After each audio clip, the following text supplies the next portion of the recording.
Hi friends, how you all? I hope you all well at this time. Guys, आज का video होने वाला है एक बहुत ही इंटरेस्टिंग टॉपिक के ऊपर, और टॉपिक है एचडीएफसी का एक न्यू एनएफओ।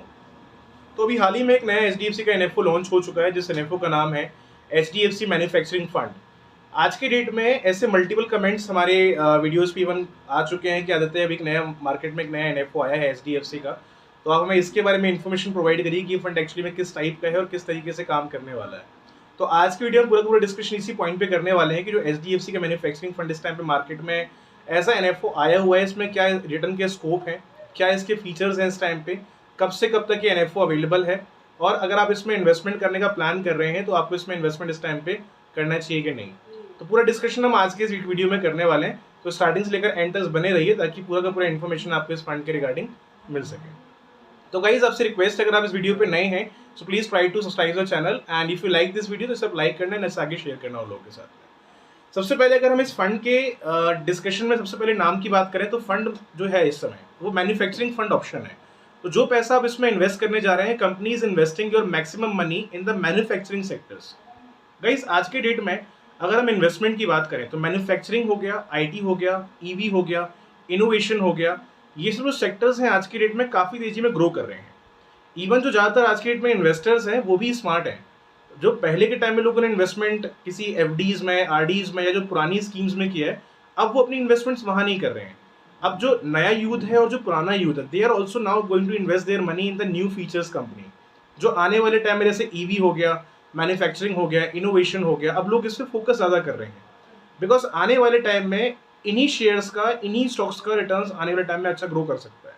क्योंकि जिस चीज़ की डिमांड इंडिया में या किसी भी देश में जिस चीज़ की डिमांड बढ़ती है, जिसके सप्लाई बढ़ने के चांस आने वाले टाइम में काफ़ी ज़्यादा होते हैं, वो सेक्टर्स से रिटर्न मिलने के चांस भी आप लोगों के लिए काफ़ी अच्छे खासे होते हैं। तो जिस फंड का हम डिस्कशन कर रहे हैं ये एचडीएफसी का एक फंड ऑप्शन है, जो कि एचडीएफसी का मैन्युफैक्चरिंग फंड है। तो नाम से मालूम पड़ रहा है कि एक मैन्युफैक्चरिंग इसमें साउंड आ रहा है। तो जो पैसा इसमें हम इन्वेस्ट कर रहे हैं, कंपनीज इन्वेस्टिंग और maximum money in the manufacturing companies. तो जो बेसिकली कंपनी बिलोंग करती है मैन्युफैक्चरिंग एक्टिविटीज से, जो बेस्ट कंपनीज अवेलेबल है मैन्युफैक्चरिंग के अंदर, उसके अंदर मेनली पैसा आज की डेट में आपका ये इन्वेस्ट कर रहे हैं गाइस। ठीक है, बात करें अगर हम इनमें एनएफओ के स्टार्टिंग डेट की, तो एनएफओ का स्टार्टिंग डेट जो यहाँ पे हमने रखा हुआ है वो है 26 अप्रैल का। मतलब अगर आप इसको एज अ एनएफओ अप्लाई करना चाहते हैं तो इसको आप 26 अप्रैल से लेकर के 10 मई तक इसको आप एज अ एनएफओ अप्लाई कर सकते हैं। तो स्टार्टिंग डेट 26 अप्रैल का है, और जो इसका लास्ट डेट रहेगा एनएफओ का वो रहेगा 10th ऑफ मे का। Because after 10th of May आप इसको एज अ एनएफओ अप्लाई नहीं कर पाएंगे। तो अगर आपको एज अ एनएफओ अप्लाई करना है तो till 10th of may you can apply this fund. बात कर लेते हैं रिस्क मीटर की, इसमें रिस्क इस समय कितना होने वाला है। बिकॉज बिफोर द इन्वेस्टमेंट काफी लोग का ये भी सवाल होता है कि मैं अपने जो पैसों को इन्वेस्ट करने जा रहा हूँ इसमें रिस्क कितना होने वाला है। बिकॉज हर प्रोफाइल के आदमी को अगर हम देखें तो कोई आदमी रिस्क भी ले सकता है, कोई नहीं ले सकता है, कोई मॉडरेट रिस्क ले सकता है। तो बिफोर द इन्वेस्टमेंट हमें जानना जरूरी है कि हम जो फंड का इस टाइम पे चयन करने जा रहे हैं इसमें रिस्क कितना होने वाला है। तो अगर हम इसमें रिस्क की बात करें तो ये इक्विटी फंड ऑप्शन है। तो इक्विटी, जैसे आप सब जानते हैं, जो पैसा अपना इक्विटीज के अंदर इन्वेस्ट करते हैं, इक्विटीज में रिस्क लेवल भी उतना हाई होता है, रिटर्न का चांस भी हाई होता है, बट रिस्क लेवल भी आज के डेट में उतना हाई होता है। तो लगभग आप ये मान के चलिए कि इसमें जो रिस्क मीटर रहेगा वो वेरी हाई रहेगा। इसमें ना लो रिस्क है ना मॉडरेट रिस्क है, इसमें रिस्क लेवल है वेरी हाई इस टाइम पे।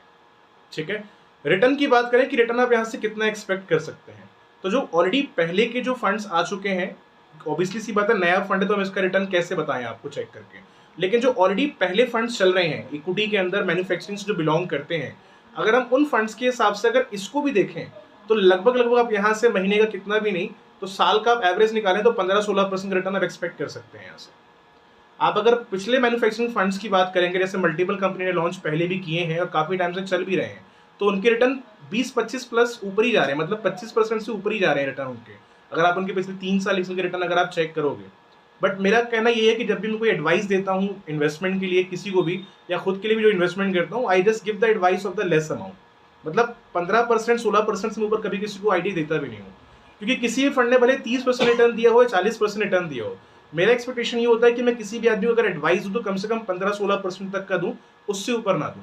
बिकॉज समटाइम अगर मान लो मैं 30% का उम्मीद अगर लेके चल रहा हूँ और 30% अगर नहीं आया, गलती से अगर मान लो 15% भी आ गया, थोड़ा सा हर्ट फील होता है कि मतलब मैंने एक्सपेक्टेशन हाई रखा था और मेरे पास अमाउंट बहुत लेस आया। अगर एक्सपेक्टेशन हम कम लेके चलते हैं, एवरेज लेके चलते हैं, अगर उससे ज़्यादा आ गया तो थोड़ी सी हैप्पीनेस मिलती है कि चलो मैंने 15% का उम्मीद लगाया था, मेरे पास 18% आ गया। राइट। तो रिटर्न मैन्युफैक्चरिंग की इवन काफ़ी अच्छे आए हैं पास्ट फंड्स के, बट अगर हम उन्हीं के हिसाब से अगर इसको भी अगर एक्सपेक्टेड अगर देख के चलते हैं तो ऑलमोस्ट आप यहाँ से भी कम से कम 15-16% तक रिटर्न एक्सपेक्ट कर सकते हैं। एंड गाइस ये 15-16% भी गारंटीड नहीं है।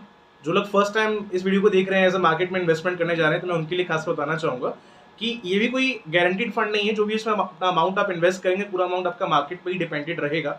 तो मैंने जब वो डेटा बताया वो पास्ट फंड के परफॉर्मेंस के बेसिस पे ही बताया है। तो ऑलमोस्ट आप 15-16% एक्सपेक्ट कर सकते हैं। रिटर्न थोड़ा बहुत कम भी हो सकता है, ज़्यादा भी हो सकता है, बिकॉज मार्केट लिंक फंड है तो उसमें कोई भी गारंटी नहीं रहेगी आपको। ठीक है, ऑलराइट। अब इसमें अगर इन्वेस्टमेंट की बात करें, इसमें इन्वेस्टमेंट अमाउंट कितना आप लोग के लिए होने वाला है, तो इसमें जो मिनिमम इन्वेस्टमेंट रहेगा वो 100 रुपीज़ का इन्वेस्टमेंट है। तो मान लो अगर आपको इसको ऐसा SIP के फॉर्म में अगर शुरू करना है इस इन्वेस्टमेंट को, तो कम से कम इसको 100 रुपीज़ दे करके आप आसानी से शुरू कर सकते हैं। देखो ऐसे मल्टीपल लोग हैं जो investment as a first time करते हैं, खासकर जो 18 से 23-22 के एज में है, उनका बजट इतना नहीं होता है। कई बार लोग स्टूडेंट्स हैं and they want to invest their money to learn something in the market, तो उनका ट्राई होता है कि मुझे बहुत छोटे अमाउंट से इन्वेस्टमेंट करना है, अपने पॉकेट मनी से इन्वेस्टमेंट करना है। तो इसको आप कम से कम 100 रुपीज़ से अगर स्टार्ट करना चाहें तो आसानी से कर सकते हैं मंथली एज SIP की फॉर्म में। ठीक है, ओके। अगर बात करें इसमें फंड मैनेजर की, इसमें फंड मैनेजर इस टाइम पे कौन होने वाले हैं, तो इसका जो फंड मैनेजर रहेंगे वो है राकेश शेटिया, एंड जो इसमें सेकंड फंड मैनेजर है वो है आपके ध्रुव मुचल। तो ये बेसिकली फंड मैनेजर है जो आज के डेट में आपके इस फंड को मैनेज करेंगे। बिकॉज बिफोर द इन्वेस्टमेंट हमें फंड का पूरा इन्फॉर्मेशन तो पढ़ ही लेना चाहिए, एंड फंड मैनेजर का भी इन्फॉर्मेशन पढ़ना चाहिए, क्योंकि फंड मैनेजर एक वो शख्स है जो आपके पैसों को मैनेज कर रहा है। ठीक है, तो अपने अमाउंट को, अपने पैसों को किसी के अगर आप हाथ में सौंप रहे हैं तो आपको एटलीस्ट ये मालूम पड़ना चाहिए कि जो आदमी को पैसे में अपने दे रहा हूँ वो एक्चुअली में पोटेंशियल इसका रखता है कि नहीं रखता है। तो बिफोर द इन्वेस्टमेंट आप इन फंड मैनेजर की इन्फॉर्मेशन एक बार आप इंटरनेट से निकाल लेना कि इनके क्या रिकॉर्ड्स रहे हैं पास्ट में, कौन कौन से इन्होंने फंड्स मैनेज किए हैं, क्या रिटर्न्स इन्होंने जनरेट किए हैं उन फंड्स के द्वारा।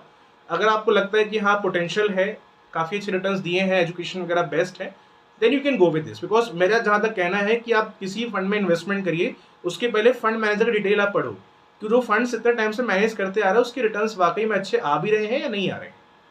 हालांकि HDFC है या कोई भी कंपनी है, उनका ट्राई ये होता है कि बेस्ट एक फंड मैनेजर ही वो हायर कर सके आप लोगों के लिए, ताकि आने वाले टाइम में रिटर्न्स वो अच्छे बना करके मार्केट से दे सके। क्योंकि अगर वो रिटर्न अच्छे बना के देंगे तभी उस कंपनी का भी अच्छा नाम होगा ना। अगर रिटर्न अच्छे नहीं आएंगे तो कंपनी का नाम भी खराब होता है। तो कोई कंपनी ये नहीं चाहती हमारी कंपनी का नाम खराब हो। तो कोई भी कंपनी फंड मैनेजर अपॉइंट करती है तो अच्छे से अच्छा बेस्ट फंड मैनेजर ही अपॉइंट करती है।